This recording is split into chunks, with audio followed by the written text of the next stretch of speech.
Welcome back, ladies and gentlemen. As we promised our dear viewers that we are going to continue covering the COP27 summit taking place in Sharm el-Sheikh, and now after a whole week of achievements, a whole week of valuable sessions, workshops, valuable roundtable discussions, we have a lot to speak about. We're trying to wrap up what was going on there and to continue with our coverage, to shed more light on the events which took place in the past 7 days in the Haridi resort in the city of Peace. We are very much delighted to have with us via phone His Excellency Ambassador Hussein Haridi, former Assistant Foreign Minister. A very good morning to you, Mr. Ambassador. Good morning, Madam. Sir, I am proud myself of all what was going on and what's going to continue, inshallah, in the Haridi resort of Sharm el-Sheikh. But you, as a veteran diplomat, of course, you do have a different eye. How have you followed the activities of the COP27, and what are the most important events which really caught your attention? Well, let me start with saying that one really significant achievement so far is that for the first time in the history of the COP conferences, the participants at Sharm el-Sheikh, governments, agreed to include on the agenda of these conferences what's known as loss and damage. This is a big step. It remains to be, and developing countries are negotiating these days with other participating countries the question of setting up a fund to help those countries that have sustained loss and damage because of the emissions of the greenhouse gases that were or have been produced by the most developed countries, namely the United States, China, European countries during the last 100 years. So this is one significant achievement. On the other hand, the question of financing the transition to a green economy in African countries and other development countries is another issue that has been seriously debated. Thirdly, if we compare the international context in which COP26 had taken place and the international context today, I guess we would agree that this context is completely different. And this has impacted the discussions in COP27.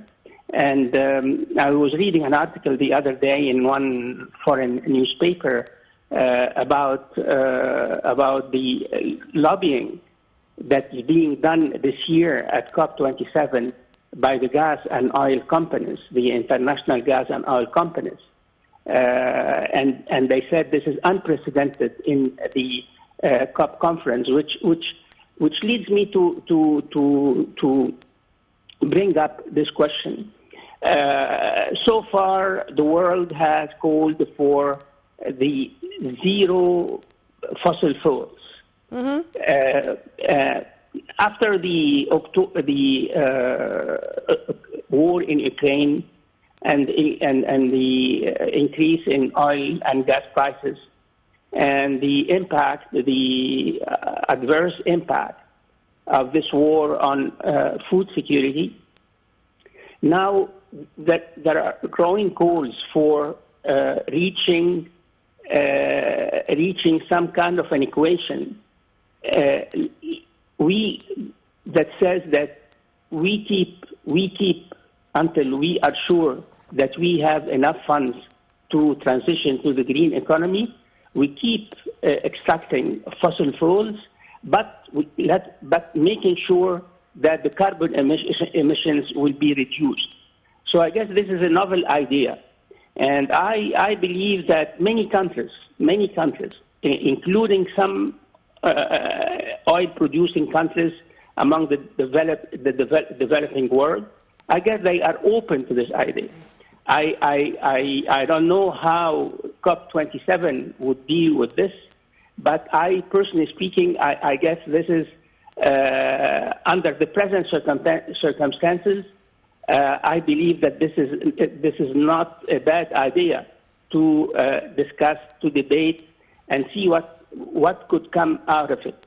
Because speaking about loss and damage, also yes, of course, undoubtedly, the developing countries have suffered a lot from the greenhouse gases, but in the same time, I guess they are paying a heavy price in terms of higher energy prices, higher green prices. In addition to the natural disaster with the wildfires, with the floods, which were really prevailing in big parts of Europe during the past few months, and even in America, in Brazil, you name it. Now, Mother Nature is angry, and it's time to stop its anger. But, sir, you mentioned a very important issue, which is the funding of the climate change issue, particularly to Africa. This COP27 is dubbed African COP, or COP of Africa.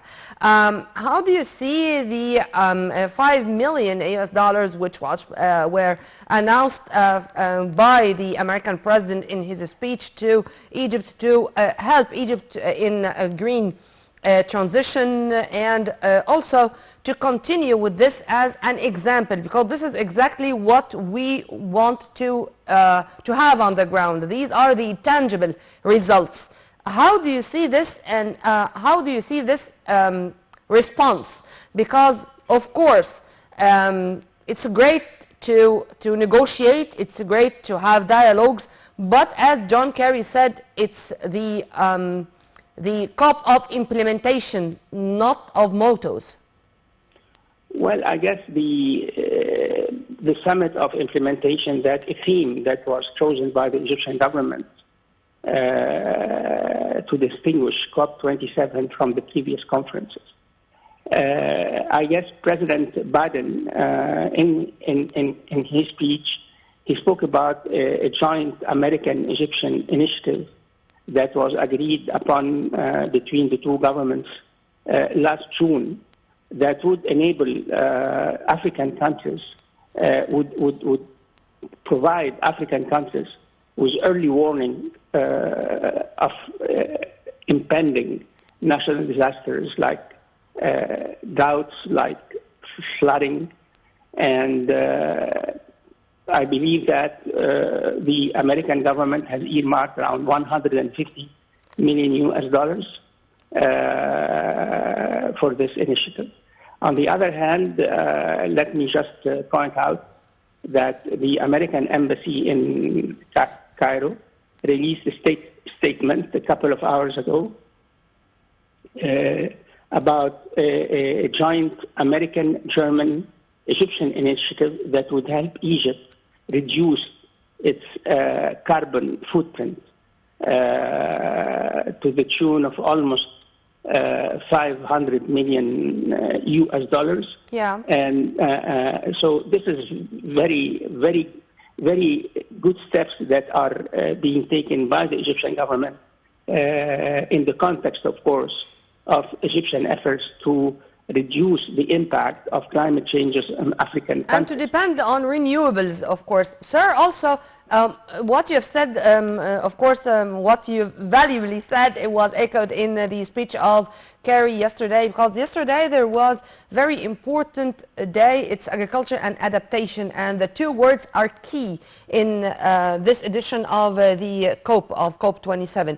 But if you permit me to add to what you're saying regarding COP27 as a platform in which all participants, all sides are here to share their ideas, their visions, and to sign deals. For example, there was a very important initiative which was launched a year earlier between the United States and the United Arab Emirates, and it was announced yesterday that it doubled its investments.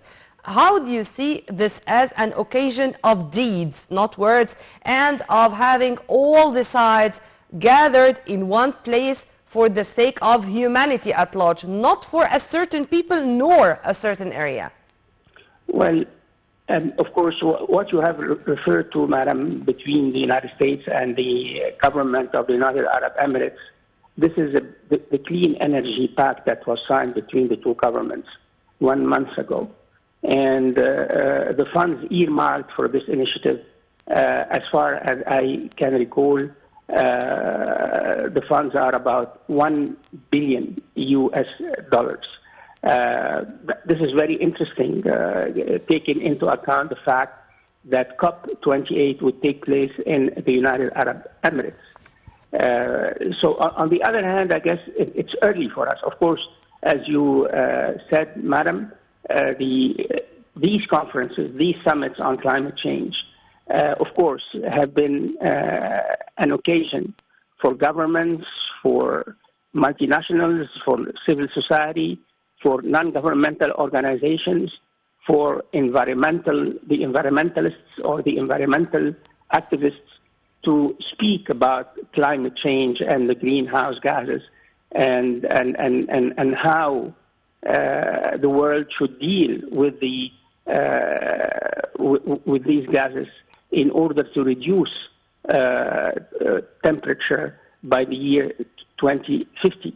Yeah. So as far as COP in this framework, as far as COP27 is concerned, I wouldn't jump to conclusions. Of course, I prefer to wait until the final declaration or the final communique of the COP27 is released on November 17th or November 18th, and the decisions taken, the final decisions taken, because that would, of course, embody the international consensus this year. Of course, from COP26 in Glasgow last year to COP27 at Sharm el-Sheikh this year, I guess we have seen many developments, whether geopolitically speaking or natural disasters, whether the flooding, the unprecedented flooding during the monsoon seasons in Pakistan, or the desertification, deforestation